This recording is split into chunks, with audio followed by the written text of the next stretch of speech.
할렐루야. 영적으로 우리 모두는 성장하기를 원해요.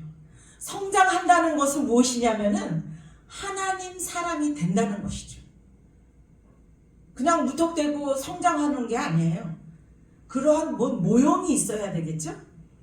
근데 성장하기 위해서 우리 믿는 이들은 4단계의 경로가 있다는 것을 열왕기하 2장 1절에서 6절까지 말해가지고 있습니다.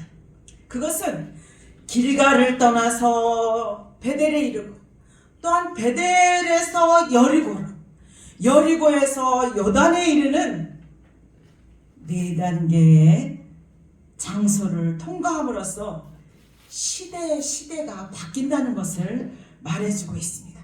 하나님의 나라 안에는 창세전 시대, 율법전 시대, 율법 시대, 은혜 시대, 왕국 시대를 거쳐서 새 예루살렘에서 우리가 살게 되는 것이죠.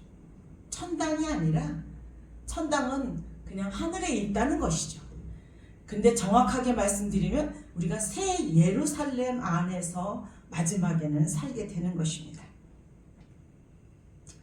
엘리야는 아주 많은 기적을 행한 사람이었죠. 특별한 선지자였습니다.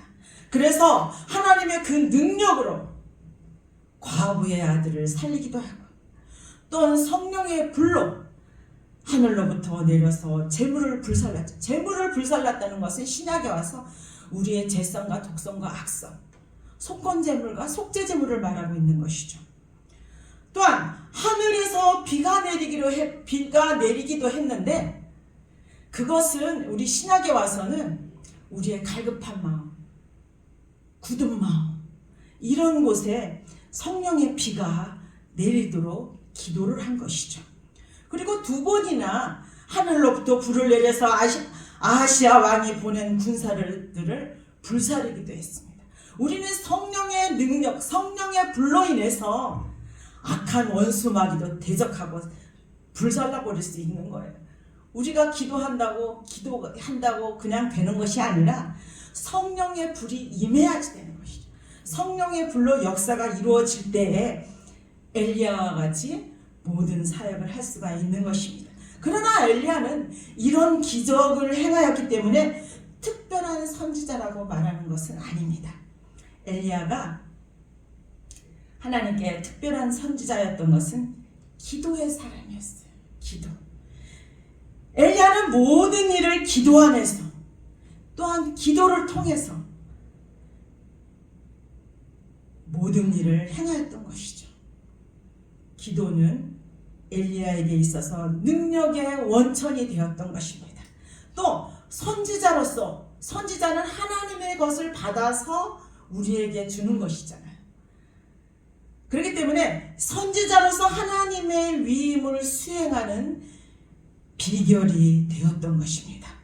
엘리야의 기도가 항상 응답받을 수 있었던 비결은 무엇이냐? 성령 안에서 주님의 말씀이 불일 듯이 역사하는 사람이었어요.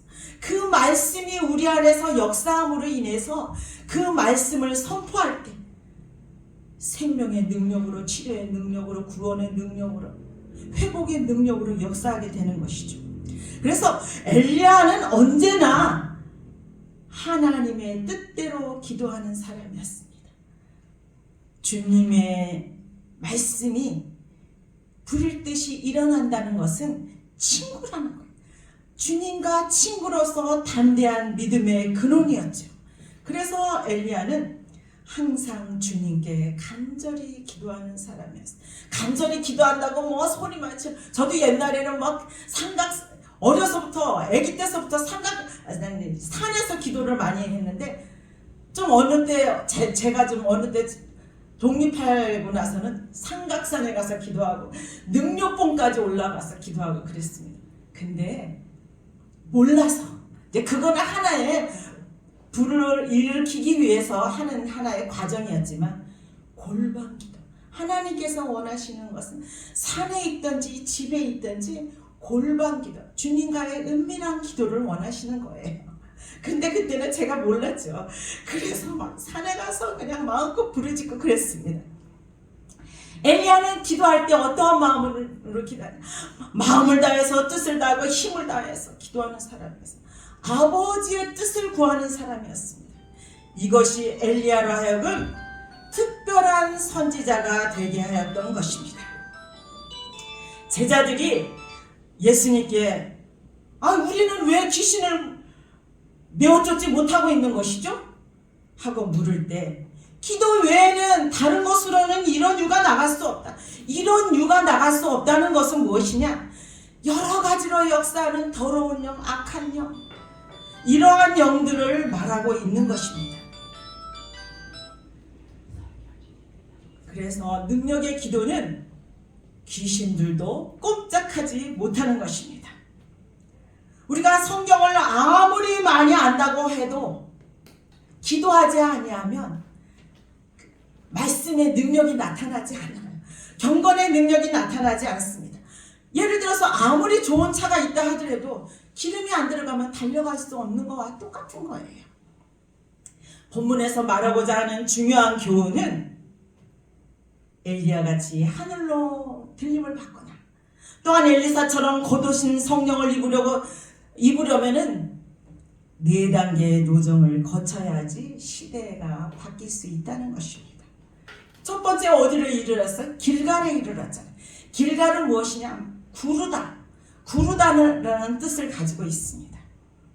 우리가 그리스도 안에서 살기를 사모하는 사람은 해산의 고통, 그 아픈 기도 아마 안 해본 사람은 별로 없을 거예요. 좀 주님을 사모하는 사람. 이러한 사람들은 진짜 얼마나 간절한 기도를 많이 했습니까? 그러한 것이 기도를 통하는 기도를 하는 것이 길갈에서 하는 기도예요. 구르는 기도예요. 그래서 여호수아 5장 9절에서는 여호와께서 여호수아에게 오늘 내가 너희에게 애굽의 수치를 굴려 보내겠다. 애굽의 수치를 굴려 보내겠다는 것은 무엇입니까? 우리가 세상에서 살면서 더러운 것들을 많이 묻혔잖아요. 또 우리는 원래 마귀의 자식이기 때문에 우리의 속에서부터 더러운 것들이 나타날 수밖에 없는 존재인 것입니다. 그렇기 때문에 그러한 수치를 굴려 보내겠다는 것이죠. 그래서 그곳 이름을 지금까지도 길갈이라고 부른다고 여호수아 5장 9절은 말하고 있습니다. 구약시대에는 할례를 받고 육체를 처리하는데 할례를 받고 육체를 처리하는 그 목적은 무엇이냐? 하나님께서 선택하신 백성을 새 백성이 되게 하셔서 하나님께서 약속하신 땅, 가나안 땅으로 들어가게 하시려고 날마다 새롭게 하는 것이죠. 우리는 신약에 와서는 그리스도께서 이미 십자가에서 다 이루셨어요. 이미 십자가에서 다 이루신 구속을 우리는 적용해서 우리의 육체를 처리받아야 되는 것입니다. 어떻게 처리받느냐? 예수의 피를 적용해서 회개하고 돌이키는 것이죠. 그럴 때 우리는 그리스도 안으로 세례를 받아서 장사되었다가 그리스도와 함께 일으켜진 것은 사실이에요. 일으켜진 것은 사실인데 그것은 객관적이에요. 구속은 무엇을 말하냐면 객관적인 것을 말하는 것입니다. 구원은 무엇이냐? 주관적인 것을 말하는 것입니다. 그 구속을 통해 놓은 것을 우리가 구원을 이루어 나가는 것이죠. 날마다 구원을 떨림으로 이루어 나가라고 말씀하고 있잖아요. 그래서 주관적으로 우리는 여전히 십자가의 죽음을 우리 육체에 날마다 적용하는 거예요. 이것이 그리스도의 죽음과 장사 안에 머무는 영적 실제를 체험하는 것입니다. 영적 실제를 체험할 때마다 지혜가 열리고 영적 실제를 체험할 때마다 하나님을 더 알아가는, 하나님의 비밀을 더 만지는 것이죠. 두 번째는 길갈을 떠나서 어디를 굴르고 나니까 뭐가 보여요? 베델이 보이는 거예요. 베델은 아브라함이 하나님께 제단을 쌓은 곳이죠. 베델은 세상은 간대없고 오직 하나님만 바라보고 하나님으로부터 나오는 모든 것을 쟁취하는 것입니다. 쟁취한다는 것은 무엇이? 영적 전쟁이 있다는 것이죠. 그래서 영적 전쟁을 통하여서 베델에서 주님의 것을 쟁취하는 것. 그러니까 제단을 쌓는다는 것은 무엇이냐? 우리의 삶이 하나님을 위하는 것입니다. 하나님께서 우리의 삶이 되시고 우리의 삶이 하나님의 것이라는 것이죠. 그럼 우리는 모든 것을 날마다 제단 위에 올려. 내가 하나님은 주님 앞에는 주님의 짐은 가볍고 쉽다고 그랬잖아요. 그러니까 우리의 모든 것을 주님한테 항상 올려놓는 거예요. 베델에 올라갔어. 그래서 아브라함은 본토 친자가 아비 집을 떠나서 하나님께 지시한 땅으로 갔죠. 하나님께서 지시한 땅 가나안 땅을 가서 보니까 하나님께서 아브라함에게 주신 씨에게 복을 주시겠다는 거예요. 그러니까 얼마나 감사해요. 그래서 아브라함은 자신의 첫 번째 거기서부터 제단을 쌓은 것이죠. 그 다음에 서로 큰 대조를 이루는 베델과 아이 사이에서 두 번째 제단을 쌓은 것입니다. 베델은 무엇입니까? 하나님의 집을 뜻하는 것이죠. 아이는 무엇이냐면 폐허더미, 쓰레기더미라는 거예요. 그래서 하나님으로부터 부름받은 사람들의 눈에는 세상에 온데간데 없고 오직 교회 생활인 베델만이 가치가 있는 것이죠. 다른 모든 것은 폐허더미로 보일 뿐입니다. 우리가 은혜 받으면 그냥 그래서 막 선언하고 그러잖아요. 아무것도 안 보이는 거예요. 그래서 아브라함도 베델과 아이 사이에서 하나님 앞에 제단을 쌓은 것입니다. 그러나 그렇게 쌓은 아브라함도 실패하여서 제단과 천막을 버렸죠. 버렸지만 다시 회복이 있었습니다. 회복이 있으니까 다시 주님의 이름을 부르고 제단과 천막으로 돌아올 수 있었던 것이죠. 결국 아브라함은 교통을 의미하는 헤브론으로 천막을 옮겼습니다. 그래서 아브라함과 하나님이 서로 교통하고 대화하는 곳이 된 것이죠. 헤브론은 하나님과 교제하는 곳이에요. 교통하는 것이에요. 그래서 우리는 교회 생활이라는 천막에서 생활하면 새 예루살렘을 향하여서 전진하며 이기는 자가 되는 것입니다. 그 다음에 베델에서 있다 보니까 주님과 함께하는 자는 어떻게 돼요? 여리고로 가게끔 되어 있습니다. 여리고는 여호수아가 이스라엘 백성이 좋은 땅으로 들어갔을 때 반드시 패배시켜야 했던 첫 번째 성이 뭐예요? 여리고성. 가나안 땅 적과꿀이 흐르는 땅이라고 좋은 곳이라고 갔는데 보니까 여리고성이 다 대기하고 있는 거예요. 우리는 그 영적인 어떠한 것을 체험하기 이전에 영적 전쟁을 해야 돼요. 싸워야 할 것은 하나님의 원수인 마귀예요. 마귀. 그러나 마귀는 하나님의 일을 하는데 아주 방해하는 방해꾼이죠. 얼마나 다니엘도 보면 알잖아. 기도를 할 때 보면 하나님이 다니엘 할 때 벌써 다 줬어요. 근데 21일까지 가게 만들었잖아요. 마귀가 그렇게 하는 거예요. 그러고 나서 요단강에 이르는 것이죠. 근데 참 한 가지 이게 있습니다. 마귀를 내가 기도해도 마귀가 충만할 때는 없어져요.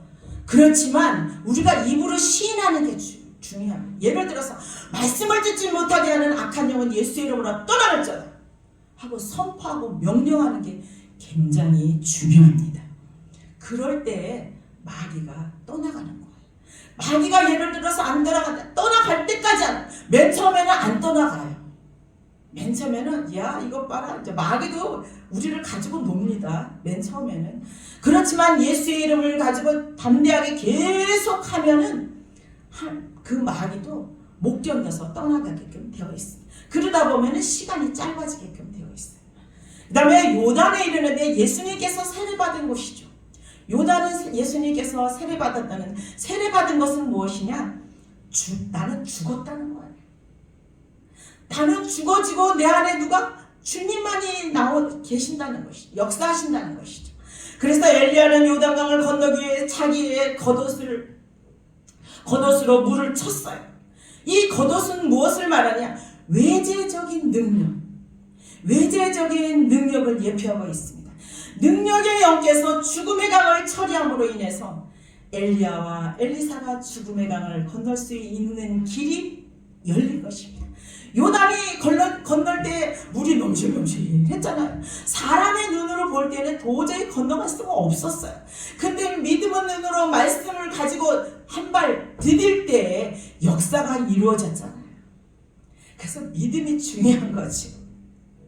이 모든 것들은 우리의 체험에 있어서 구약에서 신약으로, 즉 율법에서 은혜 안으로 우리가 들어가려면은 반드시 우리의 육체를 십자가에 못 박아야 된다는 것. 우리 주님은 십자가에 못 박히셨습니다. 과거예요. 근데 현재 우리는 못 박아야 되는 거예요. 못 박아야 되는 게 굉장히 중요한 것입니다. 광야에서 새롭게 태어난 자, 즉 거듭난 자들은 요단을 건넜어요, 안 건넜어요? 건너갔잖아요. 광야에서 묵은 닭들은 다 죽었습니다. 쉽게 이야기해서 묵은 닭들은 다 죽었어요. 새롭게 거듭난 자들만 요단을 건너갔죠. 그래서 하나님께서 예비하신 가나안 땅으로 들어가서 살게 되는 것을 말씀을 통해서 우리가 잘 알고, 우리도 지금 체험하고 가나안에서 영적 전쟁을 하고 있습니다. 엘리야와 엘리사는 둘 다 예표로서 매우 많은 영적인 의미를 가지고 있는 것이죠. 엘리야는 구약 경륜에 따른 구약 시대의 예표이고, 엘리사는 신약 경륜에 따른 신약 시대의 예표를 말하고 있는 거예요. 하나님의 경륜이라는 것은 하나님의 일을 조직적으로 계획하는 것을 하나님의 경륜이라고 말할 수 있습니다. 하나님 자신을 우리에게 부어주셔서 그분으로 하여금 우리가 살고, 그분으로 하여금 우리가 살아낸 것을 모든 사람들에게 하나님을 나타내 보이잖아요. 그게 하나님께 영광 돌리는 것이죠. 하나님께 영광 돌리는 것이 무엇이냐? 하나님을 기쁘시게 해드리는 거예요. 간단하게 말해서 하나님의 경륜은 하나님이 사람이 되고 사람이 하나님이 되는 것입니다. 우리가 어떻게 하나님이 될 수 있나? 놀랄 수도 있죠.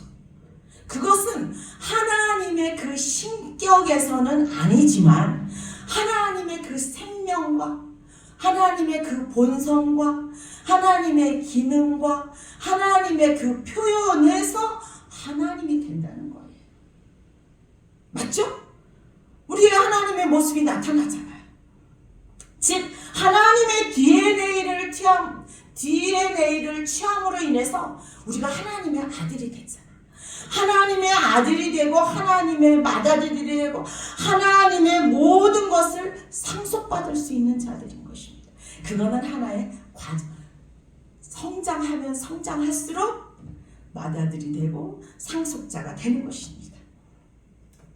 구약 경륜과 신약 경륜은 에베소서 1장 9절에 보면 때가 찬 경륜을 말하고 있습니다. 때가 찬 경륜이라는 무엇이냐면은 아브라함의 때는 죄에 속한 때를 말하는 것입니다. 그래서 막 홍수로 멸해버렸잖아요. 모세의 때는 율법에 속한 때를 말하는 것입니다. 그리스도의 때는 무엇이냐? 은혜에 속한 때를 말하는 것이죠. 천년왕국, 우리가 말 잘하는 천년왕국의 때는 무엇을 말하냐면 왕국에 속한 때가 되어서 그 시대가 완전히 이루어질 때는 때가 찬 경륜이라고 합니다. 그러니까 율법 시대가 꽉 차서 은혜 시대로 넘어가고 은혜 시대 그 시대가 꽉 차서 완전히 이루어질 때 그때를 때가 찬 경륜이라고 말하는 것입니다. 그래서 우리 믿는 이들은 누구나 길갈과 베델과 여리고 요단강을 통과할 때 시대가 바뀌는 것이죠. 엘리야의 휴거는 하나님의 경륜 안에서 구약 시대가 뭐예요? 율법 시대잖아요. 그 율법 시대가 끝났음을 말하는 거예요.